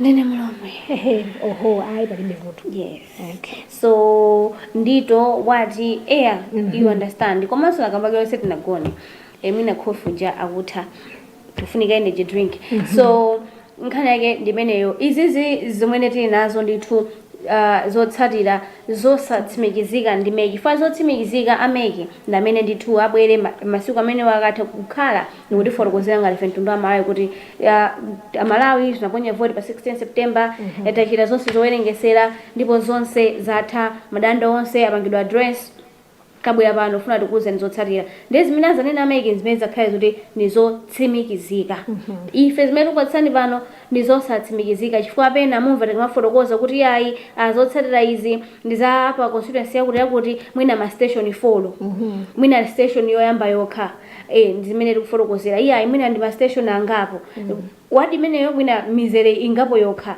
osati za mwina kwa constituency yonse so kona tena zokuti ndizosavomerezeka zikabwera ndithu tichite kubweraso pano amekiso ndithu kubwera kuzafotokoza kuti ayi zovomerezeka zija ndi izi yetu mwina ndakudulani Iyayi. pepani Iyayi pitirizana. Ine ndamene nakhanga ndakudula ndifani ndamene mafotokoza. Pitirizana. ayi chabwino ndiyetiso ndi zotsatira zina zosavomerezeka zimene zosatsimikizika koma Nditi panatu kukonzani. tiyende kamwe ka energy bwana Ndikuona ngati mufunika madzi akumwa. tikamwe energy kena katibwereso Ndikuona ngati energy drink isokoneza zinthu. Isokoneza. Ngaphatikize energy drink pamwamba pa coffee.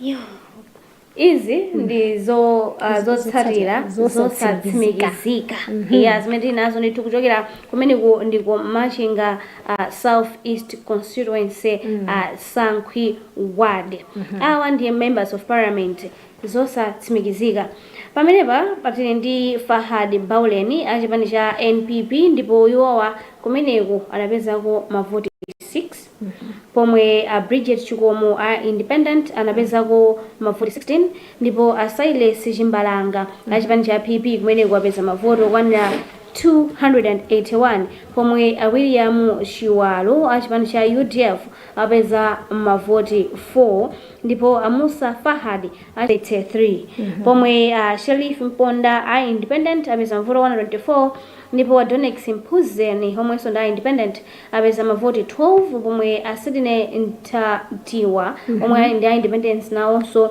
apeza mavoti 3 komanso Alexander Snowden omwenso nda independent apeza ndi 2 mavoti 4 komanso Gibson Yohani omwe nda MCP nawonso kumeneko apeza mavoti 4 mwinaso nawenso ndizotsatira za kwina uthasu nawenso ndithu kufotokoza Okay, zotsatira zosatsimikizika zimenezi za masenta okwana 13 amdera la Phungu wa Kasungu municipality.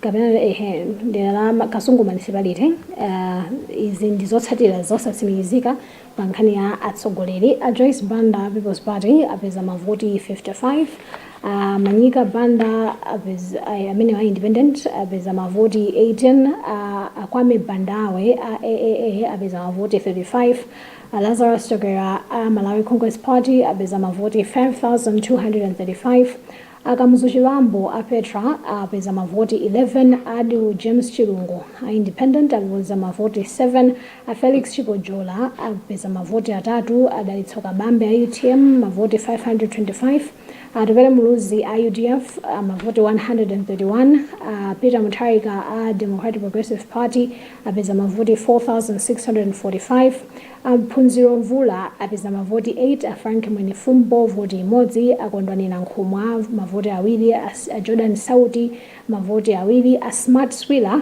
sanapeze voti Tobias Milward apeza mavoti 3 komanso Dr. Michael Usia Ujaza alibe mlandu apeza mavoti 45 kumeneko ndi masenta 13 Kasungu municipality maka pa nkhani ya zotsatira zosatsimikizika zokhudzana ndi mtsogoleri pa zotsatira zosatsimikizika kudera la kumadzulo kwa boma la Kasungu lomweli kuchokera malo oponyera voti okwana asanu ndi amodzi kapena kuti 6 okay makinawa okay so malo 6 ndi ukambawa ndi malowa lifupa chankhozi kalimaziche lisandwa thondolo komanso mwimba. Zotsatira zosatsimikizika za mtsogoleri a Joyce Banda a People's Party apeza mavoti okwana 25, athokozani Banda independent mavoti 12, Kwame Bandawe AAA apeza mavoti 34, Lazarus Chakwera IMCP apeza mavoti 2590, Akamuzu Chiwambo a Petra apeza mavoti okwana 14, James Chilungo a independent voti imodzi, a Felix Chipojola independent mavoti 4, a Dalitsoka Bambe a UTM mavoti 61, a Tupere Muluzi a UDF mavoti 14, a Peter Mutarika a DPP mavoti 976, a Punziro Mvula a independent mavoti awiri, a Dumbale Mwenefumbo NDP mavoti atatu, a Kondani Nankhumwa a PDP mavoti 15, a Jordan Saudi amene wa sanapeze voti komanso a Smart Swila independent sanapeze voti, a Tobias Miwadi independent mavoti awiri, a Michael Usi auja zake alibe mlandu apeza mavoti okwana 6 kapena kuti asanu ndi imodzi. Ndiye ku dera lomweli ndinganena kuti malo oponyera omwewa asanu ndi imodzi 6 mabweranso apa zotsatira zosatsimikizika zokhuzana ndi aphungu. A Margaret Banda amene ndi woyima pawokha apeza mavoti 88, Bokosi Shepherd a Ford apeza mavoti 37, Jailos Bonongwe IMCP mavoti 1186, Shintu Bonex independent mavoti 317, Paul Gadama DPP apeza mavoti 751, Seu Denisi independent mavoti 306, Brian Mwale independent mavoti 980, Albert Piri UTM mavoti 13, komanso Simeon Fortunate PDP apeza mavoti 141, umene kuti 2 madera 6 chigawo chakumadzulo cha boma la Kasungu. Hai ishabwino Siuti ndi constituency yonse kumano malo oponya voti okwana asanu ndi amodzi 6 ma zotsatira zake zosatsimikizika zikuyenda motero. Ishabwino apanso ndi zotsatira zina zosatsimikizika kuchokera ndithu umene ku Machinga South East constituency pamenepo ndithu ndi pachikwewo primary school. Ndipo zotsatira zake ndithu za mtsogoleri wa dziko amene ndithu amapikisana nawo oyambira Joyce Banda chipani cha PP iwo apeza ndithu mavoti 8, ndipo Thoko Banda omwe ndi independent akuyima pawokha apeza mavoti awiri, Bandawe Akwame AA apeza voti imodzi, ndipo Achakwera chipani cha MCP amene wa Lazarus Chakwera apeza mavoti 72, ndipo Akamuzu Chiwambo Petra sanapezeko voti ina iliyonse, ndipo Achilungu Adil James iwo independent apeza voti imodzi, ndipo Chipojola amenewo apeza ndithu voti imodzi, Dalitsoka Bambe chipani cha UTM apeza mavoti 18, ndipo Tupere Muluzi chipani cha UDF apeza mavoti 34, pamene Peter Mutarika chipani cha DPP apeza mavoti okwanira 1035, pomwe Phunziro Mvula yemwenso ndi independent apeza voti imodzi, Mwenefumbo chipani cha NDP apeza amene wasanapeze voti ina iliyonse chimodzimodzinso Akondani Nankhumwa chipani cha PDP, komanso Sauti Jordan chipani cha PCP, Smart Swila amene wandithu oyima pawokha, komanso Tobias Milward amene wanso ndithu oyima pawokha, osewa sanapeze voti ina iliyonse, pomwe mtsogoleri wa chipani cha odya zake alibe mlandu Michael Usi apeza mavoti awiri. Ku Machinga South East constituency komweko pa chikwewo primary school makamaka ndithu mbali imeneyi ya aphungu anyumba ndithu ya malamulo zotsatira zake ndithu zosatsimikizika zili motere. Fahad Ballot amene ndi NPP apeza ndithu mavoti 13 pomwe Bridget Chikomo omwe ndi oyima paokha apeza mavoti 36 pomwe Silas Chimbalanga PP apeza mavoti 4, William Chiwalo wa UDF apeza mavoti 15, Musa Fahad achipani cha UTM apeza mavoti 204 pomwe Justina Inges omwe ndi oyima paokha apeza mavoti 99, Ishafi Mabuka achipani cha Ford apeza mavoti 6, Finance Magonjwa DPP apeza mavoti 277 ndipo Sharifi Mponda apeza mavoti okwana 306 amene wandoyima paokha komanso Donex Mpuzeni amene wandithu apeza mavoti okwana 148 ndipo ndoyima paokha komanso Sined Mtatiwa amene wanso ndoyima paokha apeza mavoti 13 pomwe Alexander Sinoden omwenso ndoyima paokha apeza mavoti 8 ndipo Gibson Yohane achipani cha MCP apeza mavoti 43.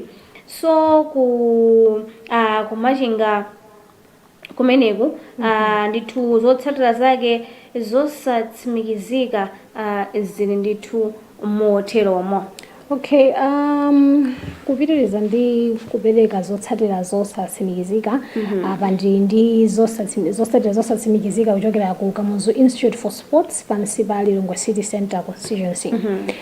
Zotsatira zosatsimikizika za mtsogoleri Joyce Banda a People's Party sanapeze voti, Atozani Manyika Independent mavoti awiri, Akwame Bandawe a AAA mavoti atatu, Akamuzu Chilambo a Petra voti imodzi, Lazarus Chagera a MCP mavoti 314, a James Chirungo a Independent sanapeze voti, a Felix Chibojola Independent apeza voti imodzi, Adalitso Kabambe a UTM apeza mavoti 230, Rupere Muruzi a UDF mavoti 18, a Peter Mutharika a DPP mavoti 565, Aphunziro Mvula a Independent sanapeze voti, Atumpale Mwenefumbo a NDP sanapeze voti, Akondwanira Nkhumwa a PDP apeza mavoti atatu, a Jordan Sauti a PCP voti imodzi, a Smart Swila a Independent sanapeze voti, a Tobias Miliwadi Independent sanapeze voti, pamene a Michael Biswick kusiya uja zake libe mulandu apeza mavoti 8. Zimenezo ndi zotsatira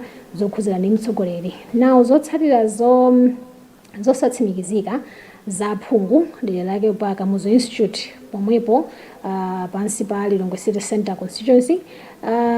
Phungu pankhani ya zotsatira zosatsimikizika zokhuza aphungu Achekani Anthony a chipani cha PDP apeza mavoti 11, Peter Mukhito a chipani cha DPP mavoti 534, Aaron Paulo Simwale a chipani cha People's Party mavoti atatu, a Gift Nankhuni a chipani cha MCP mavoti 333, a Grace Nazitwele a chipani cha uja zake libe mlandu mavoti 12, a Mebo Chongwe chipani cha Ford mavoti 13, a Tandy Walken Stella a chipani cha UTM mavoti 226. Aba paliso zotsatira zosatsimikizika za makhansala Kauma Chatata Ward.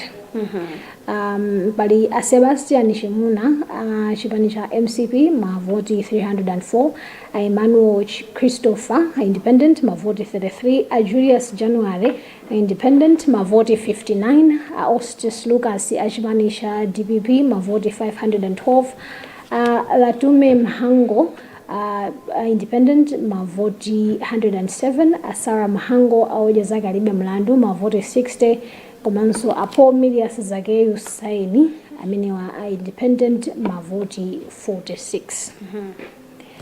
Muliso ndena kapena ndichite chopitiriza.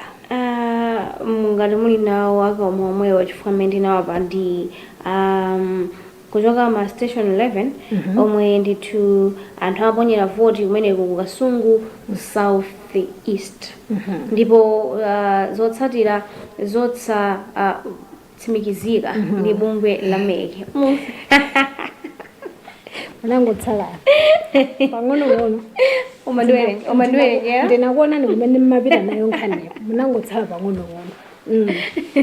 ndipo zotsatira zimene zosatsimikizika kuchokera ku Kasungu South East zili motere. Mtsogoleri wa chipani cha PP amene Joyce Banda ndi mavoti 78 pomwe Thokozani Banda a independent ndi mavoti 24, Bandawe Akwame a AA ndi mavoti 63, pomwe Razis Chakwera a chipani cha MCP ndi mavoti 3085, pomwe Akamuzo Chwambo a Petro ndi mavoti 11, pamene Chilungo James amene wasunda independent ali ndi mavoti 5, pomwe Chipojola Felix amene wasunda independent apeza voti imodzi, pomwe Dalitsoka Bambi a chipani cha UTM ali ndi mavoti 57, ndipo Tupele Muluzi a chipani cha UDF ali ndi mavoti 12, pamene mtsogoleri wa DPP amene ndiye Professor Arthur Mutharika apeza mavoti 418, pomwe Phunziro Mvula omwe Nsondo Yemapakokha ali ndi mavoti 5, ndipo Amwene Fumbo amene ndipo Atumpale ali ndi mavoti 5, komanso Akondwani Nankhumwa a chipani cha PDP ali ndi mavoti 9, ndipo Sauti Jordan omwe ndi a chipani cha PCP nawonso ndithu apeza mavoti 5, ndipo Smart Swira omwe ndi independent ali ndi voti imodzi. Tobias Millward Tobias omwenso ndi independent ali ndi mavoti awiri, ndipo Michael Usi omwe ndi mtsogoleri wa Odya Zake alibe mlandu ali ndi mavoti 46, ndipo kumbali ya Phungu Khumbize Kandodo Chiponda MCP apeza ndithu mavoti okwana 906, ndipo Peter Kamange omwe ndi a chipani cha PP apeza mavoti okwana 234, ndipo pomwe Gordon Chizimba omwe ndi oyima pawokha kumeneko apeza mavoti okwana 2049 votes. Awa ndithu ndizotsatira zimenezi ndithu zochokera ku Kasungu South East kuchokera ma station 11 omwe ndithu anthu aponyapo voti zotsatira ndithu zosatsimikizika. Okay, unapanga voti chikwa Central West ngati? Ayi. Okay. Bandi ndi non-official results kuchokera ku Chikwawa Central West presidential election. Joyce Banda a People's Party mavoti 102, Thokozani Banda independent mavoti 77, Kwame Bandawe AAA mavoti 65, Lazarus Chakwera a chipani cha MCP 1009, Akamuzu Chibambo a Petra mavoti 43, Adi Chilungo a independent mavoti 22, Felix Chipojola a independent mavoti 16, Dalitsoka Bambi a UTM mavoti 603, Peter Mutharika a DPP mavoti 25,019, Tupele Muluzi a UDF mavoti 326, Phunziro Mvula a independent mavoti 57, Frank Mwinifumbo NDP mavoti 16, Akondwani Nankhumwa a PDP mavoti 18, Jordan Sauti a PCP mavoti 11, Smart Swila independent mavoti 7, Millward Tobias a independent mavoti 7, komanso Michael Usi a Odya Zake alibe mlandu mavoti 57. Chabwino. Apa ndiso ndithu ndizotsatira za Chikwawa Central West constituency mmene ndi St Matthews Center Lengwe ward. Zotsatira ndithu zosatsimikizika kuchokera kumeneko ndithu za mtsogoleri za president zimenezi zayenda motere. Professor Arthur Mutharika omwe ndi a chipani cha DPP apeza mavoti okwana 13,830, ndipo Lazarus Chakwera omwe ndi a chipani cha MCP kumeneko apeza mavoti okwanira 559, ndipo kumeneko ndithu kwa Phungu nyumba ya malamulo DPP yo amene wandithuma zatsake abwera kuti DPP sanene kuti amene ndi ndani kwenikweni, komano amene akuyimira ndithu DPP kumeneko apeza mavoti okwanira 8,742, ndipo omwe akuyimira ngati independent omwe ndi office kumeneko ndithu apeza mavoti okwana 5,496.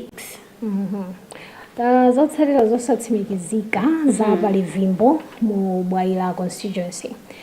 Zotsatira za mtsogoleri wa dziko Tupele Muluzi ya UDF mavoti 148, Lazarus Chakwera a Malawi Congress Party mavoti 377. Arthur Peter Mutharika achipani cha DPP mavoti 1331. Adalitso Kabambe achipani cha UTM mavoti 184. Michael Usi auja zake Bilandu mavoti 5. Joyce Banda People's Party mavoti 7. Thokozani Banda Independent mavoti 3. Akwame Bandawe AAA mavoti 2. Akamzu Chilambo Petra sanapeze voti. Adio James Chilungo mavoti 2. Cosmas Felix Chipojola sanapeze voti. Aponziro Mvula voti 1. Frank Mwenifumbo apeza mavoti 2. Akondwani Nankhumwa voti 1. Jordan Sauti Smart Swira komanso Amili wa Ditobiasi sana apeze voti. Now pali vimbo mubwera constituency mwe koma pa center imene yali vimbo zotsatira zosatsimikizika za phungwa ku nyumba ya malamulo. Helen Chabunya UTM apeza mavoti 549. Precious Kabambe Malawi Congress Party mavoti 403. Mike Chizukira Democratic Progressive Party mavoti 1011. Komanso Henry Miaya Independent mavoti 87. Chabwino sindiudziwa unanenako zotsatira za mavoti ndithu kunkhotakota Liwarazi constituency. Ayi. Chabwino kumeneko ndithu zotsatira za mavoti zosatsimikizika zaenda motere. Joyce Banda kumeneko chipani cha PP apeza mavoti 64. Ndipo Thokozani Banda amwenda Independent apeza mavoti 40. Ndipo Akwame Bandawe AAA apeza mavoti 71. Pomwe Dr. Razis Chakwera IMCP apeza mavoti 4536. Ndipo Kamuzu Chiwambo achipani cha Petra apeza mavoti 42. Pomwe Adio Chilungo omwenso nda Independent apeza mavoti 14. Cosmas Chipojola omwenso nda Independent apeza mavoti 15. Ndipo Adalitso Kabambe omwe nda UTM apeza mavoti 543. Ndipo Atupele Muluzi omwe ndi mtsogoleri wa chipani cha UDF apeza mavoti 12. Osati ndi bwerezenso pamenepo. Atupele Muluzi omwe ndi chipani cha UDF apeza mavoti okwanira 162. Pomwe Apita Mutharika omwe ndi mtsogoleri wa chipani cha DPP apeza mavoti okwanira 10,689. Pomwe Phunziro Mvula imwe ndo ima yekha apeza mavoti 127. Frank Mwenifumbo achipani cha NDP apeza mavoti okwanira 12. Pomwe Kondwani Nankhumwa achipani cha PDP apeza ndithu mavoti okwanira 16. Pomwe Sauti Jordan apeza mavoti 5. Smart Swira omwe pawokha apeza mavoti 9. Amili wa Ditobias omwenso ndo ima pawokha apeza mavoti 4. Ndipo Michael Biswick Usi omwe ndi chipani cha Odya Zake alibe mulandu apeza mavoti 40.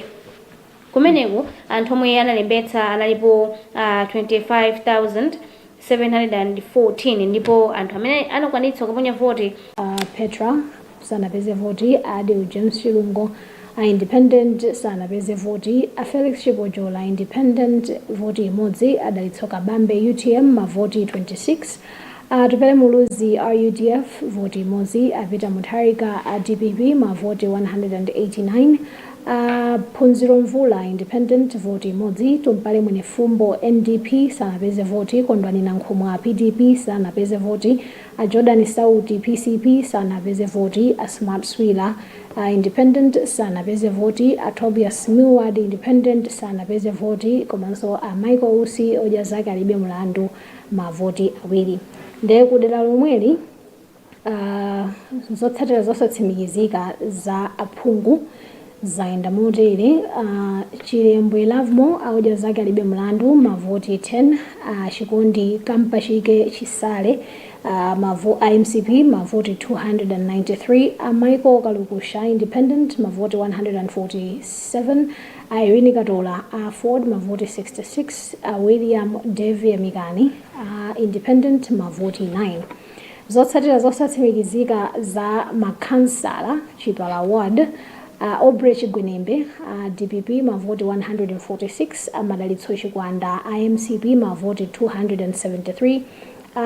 Godfrey Gonegeni Independent mavoti 23. Donex Kaunda Independent mavoti 4. Lisuntha Chagawalelo, UTM mavoti 34, Jacob Lungu independent 23, McDonald Mbeta independent mavoti 10, Agena Nyirongo Aujazaka Libya Mlandu mavoti 7, Komanso Rafael Zimba independent voti imodzi. Chabwino. Ndimona ngati tibali kizalaka yepa menepo kwa nthawi inoyo tibapo mina kaiti mwe madzi Ndimafuna nzikuzo kuti basi amene popo imakayi tikamweka imadzi. tikamweka imadzi kukhwasuka mamirapo kunja kwadziwa uko Kunja ndikwadziwa. koma nomusadandaule tikhalenso tikubwera ndithu tikanali ndi inu ndithu msiku la lero monga tachitira kuyambira dzulo muja ndithu kufuna kukupatsirani zoona zenizeni komanso kapena kuti kufuna kukuwuzani kuti kodi step by step zikuyenda motani zikuyenda motani komanso kupatsani zotsatira zochokera kutali kumeneni mwina simunamveko simungafikireko komano ndithu mudziwe kuti wetu umeneko zisankho komanso zotsatira zimavoti kumeneko zikuyenda motani ndiyati ngomumene pang'ono ndibwerenso ndi mzangayi kuti tidzapitirize kupatsiraninso zina zotsatira zosatsimikizika kuchokera ndithu malo oponyera voti osiyanasiyana muno m'Malawi.